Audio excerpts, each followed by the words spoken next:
Welcome to another deep dive. Today, we're tackling quantum computing.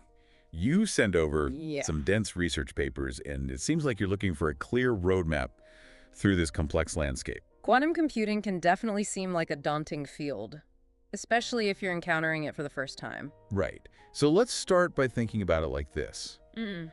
Imagine trying to explain the internet to someone who's only ever used a rotary phone. Yeah. It's a whole new paradigm. Mm. And that's kind of where we are with quantum computing. It's not just a faster computer. Mm.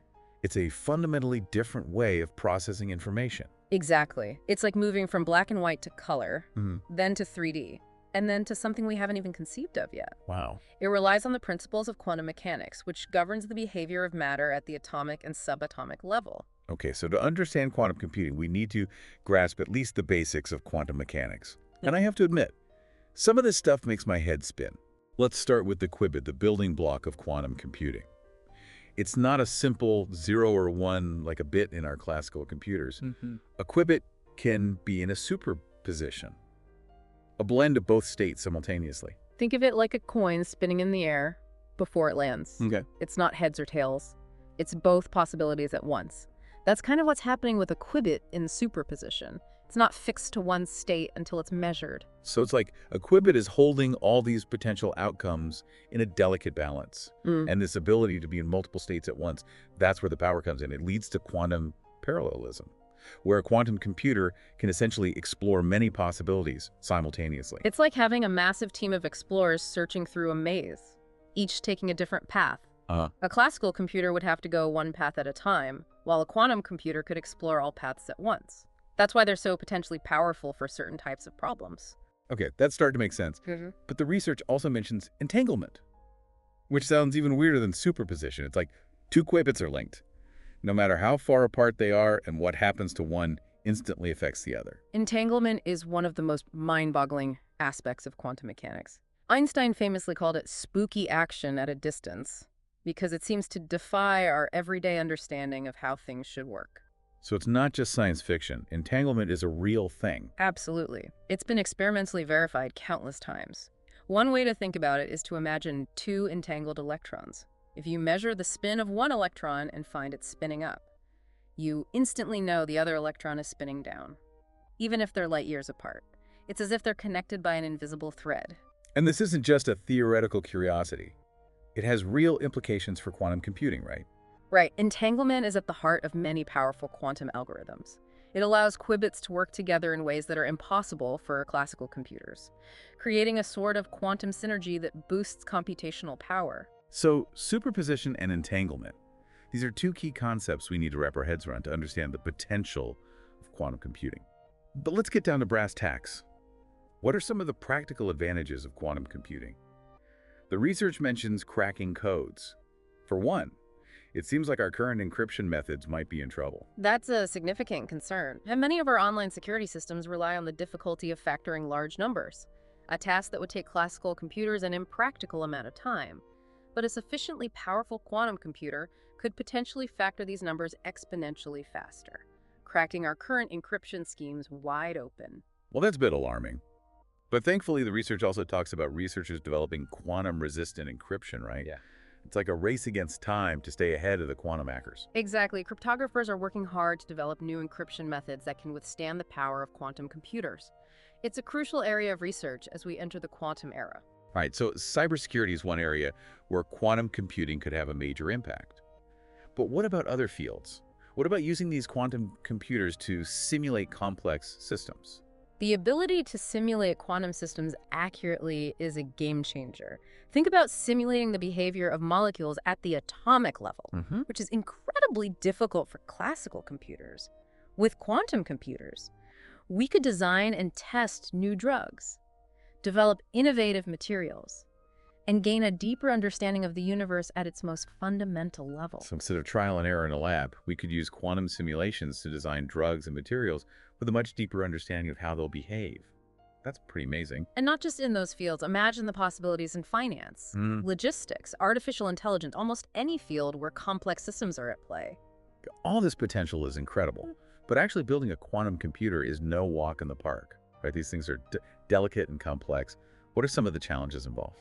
Building a large-scale, fault-tolerant quantum computer is one of the biggest challenges in modern science and engineering. The research papers you've sent highlight a whole array of experimental approaches, from trapping ions to manipulating photons to using superconducting circuits. It's like everyone's trying to figure out the best recipe for brewing this quantum magic. Yeah, But with ingredients and techniques we're only just beginning to understand. that's a great way to put it. And it's important to note that there's no single best approach right now. Each method has its own strengths and weaknesses, and it's still an open question which one, or perhaps a combination, will ultimately lead to the most practical and powerful quantum computers. The research does mention one particularly interesting approach: quantum dots. These are essentially nanoscale semiconductors that can trap individual electrons, allowing us to use the electron's spin as a qubit. You mentioned their potential for scalability earlier, but what makes them so special? Well, imagine being able to design and manufacture atoms tailored specifically for quantum computing. That's essentially what we're doing with quantum dots. We can engineer them to have specific energy levels and interactions, giving us a remarkable level of control over their quantum properties. So it's like creating custom-made atoms, perfectly tuned to function as qubits. I'm picturing these tiny dots as the building blocks of a quantum computer, almost like a set of microscopic Legos. That's a good analogy. And because we can manipulate these trapped electrons with electric fields, quantum dots offer a path towards more precise control and integration with existing electronics. This could be a key advantage for scalability and manufacturability. The research also mentions a specific type of quantum dot computer, the Kane computer. What can you tell us about that? The Kane computer is a fascinating concept. It's based on using the spin of a single phosphorus atom, embedded in a silicon crystal as a qubit. It takes advantage of the fact that phosphorus atoms have a nuclear spin that can interact with the electron spin, creating a very stable and well-controlled qubit. So we're talking about manipulating the spin of a single atom as the heart of a computer. That's incredible. It highlights the level of precision required to build a quantum computer.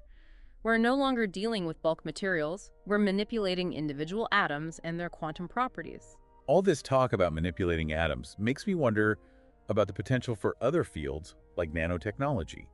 Are these quantum computing techniques paving the way for other breakthroughs in building things at the atomic level? Absolutely. The techniques being developed for quantum computing are highly relevant to nanotechnology. They both involve controlling and manipulating matter at the nanoscale with atomic precision. So it's like quantum computing is accelerating our journey towards a world where we can build anything we can imagine, atom by atom. It's a very real possibility. The source material even delves into the potential of quantum dots for applications beyond computing. They could be used to create highly efficient solar cells, ultra-sensitive sensors for medical diagnostics, and even secure communication networks based on the principles of quantum entanglement. Okay, now we're really getting into science fiction territory, but in a good way, of course. This brings us back to one of the mysteries we touched upon earlier, the measurement problem. The source mentions that the very act of observing a quantum system changes it. Can you unpack that a little more? The measurement problem is one of the most puzzling aspects of quantum mechanics. It's like the act of measuring a qubit forces it to choose a definite state, collapsing from this blurry superposition of possibilities into a single outcome. So before we measure it, it's in this fuzzy state of being both 0 and 1. But the moment we try to look at it, it snaps into one state or the other. Yeah. It's almost as if it's aware of being observed. That's one way to think about it. And some interpretations of quantum mechanics suggest that consciousness itself might play a role in this collapse of the wave function. Wait, so our minds could be influencing the outcome of a quantum measurement. That's a pretty radical concept. It is. And it's a topic of ongoing debate among physicists and philosophers. The research even mentions the possibility of a third paradigm in quantum mechanics, one that goes beyond our current understanding of determinism and indeterminism, potentially incorporating the role of consciousness. Okay, now my head is really spinning, but it's fascinating to consider that our understanding of reality might be so incomplete. It's like we're peeking through a keyhole into a vast and mysterious realm. That's the allure of quantum mechanics. It challenges our assumptions about the world and invites us to explore new ways of thinking about reality. Speaking of challenging assumptions, the research paper touches upon the thermodynamic implications of quantum computing. Apparently, these machines could potentially operate without generating heat. at least in theory. Yeah. That seems to defy the laws of physics as we know them. Well, it's not quite defying the laws of physics, but it's certainly pushing the boundaries of what we thought was possible.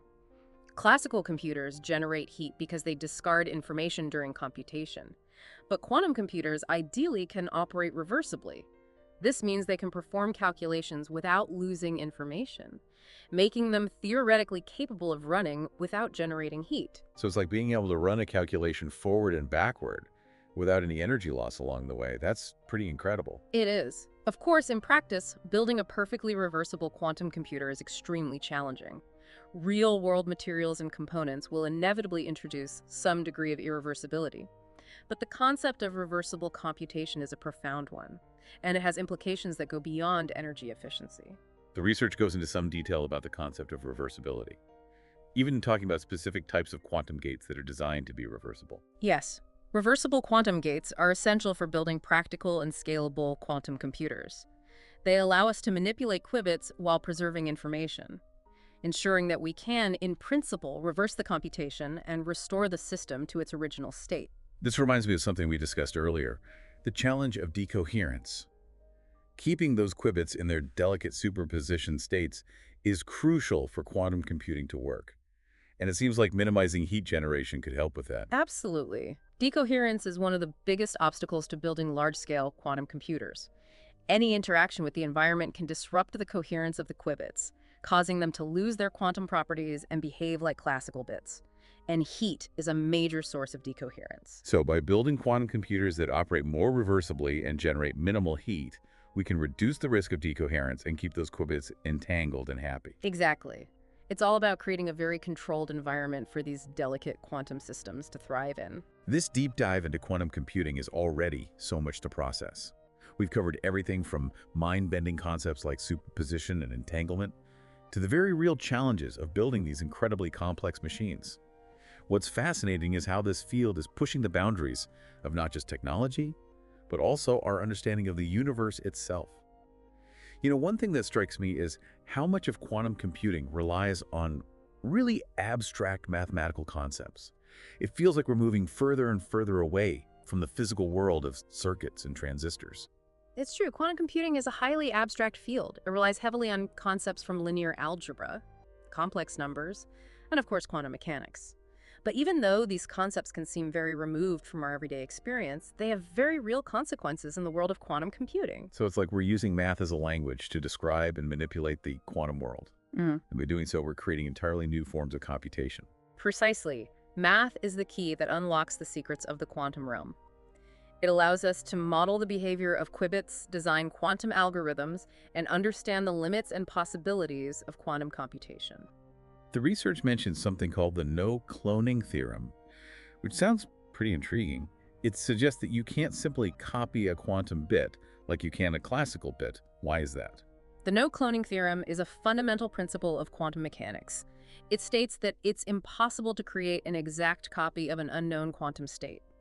This has to do with the nature of measurement and the fact that observing a quantum system inevitably disturbs it. So if you try to copy a qubit, you'll end up changing the original in the process. Right. It's like trying to photocopy a snowflake. The act of handling it destroys its delicate structure. That's a great analogy. The no-cloning theorem has profound implications for quantum computing.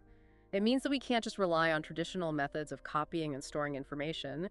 We need to develop entirely new approaches that respect the delicate nature of quantum states. So it's not just about building faster computers. It's about rethinking the very foundations of computation itself. Absolutely. Quantum computing is forcing us to re-examine our assumptions about what information is, how it can be manipulated, and what the fundamental limits of computation are.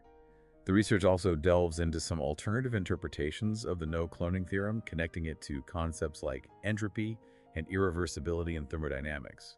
It's fascinating to see how these ideas from different fields are converging in the world of quantum computing. It highlights the interdisciplinary nature of this field. Quantum computing is drawing insights from physics, computer science, mathematics, and even philosophy. It's a true melting pot of ideas. This deep dive has been an incredible journey.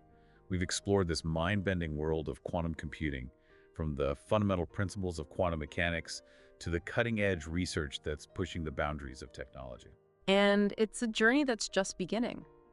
Quantum computing is a rapidly evolving field with the potential to revolutionize so many aspects of our lives. It's an exciting time to be following this field and witnessing the breakthroughs that are shaping the future. I'm definitely feeling inspired to learn more. It's challenged my understanding of reality and opened up a whole new realm of possibilities. What stands out to you as the most exciting potential of quantum computing? For me, it's the potential to solve problems that are simply intractable for classical computers. Problems related to drug discovery materials, science optimization, and cryptography. These are areas where quantum computers could truly make a transformative impact. It's incredible to think that we might be on the verge of a technological revolution driven by our growing ability to harness the power of the quantum world. I think that's a fair assessment. Quantum computing is a testament to human ingenuity and our relentless pursuit of knowledge. It's a reminder that there's still so much we don't know about the universe and that the future holds incredible possibilities. Well, I want to thank you for being such a fantastic guide through this complex and mind-boggling landscape. I feel like I've taken a crash course in quantum mechanics and come out the other side with a whole new perspective on the world. The pleasure was all mine. Remember, the journey of discovery is just as important as the destination. Keep asking questions, keep exploring, and never stop learning. And to you, our listener, thanks for joining us on this deep dive into the fascinating world of quantum computing. We hope you've enjoyed the journey as much as we have. Until next time, keep exploring the frontiers of knowledge.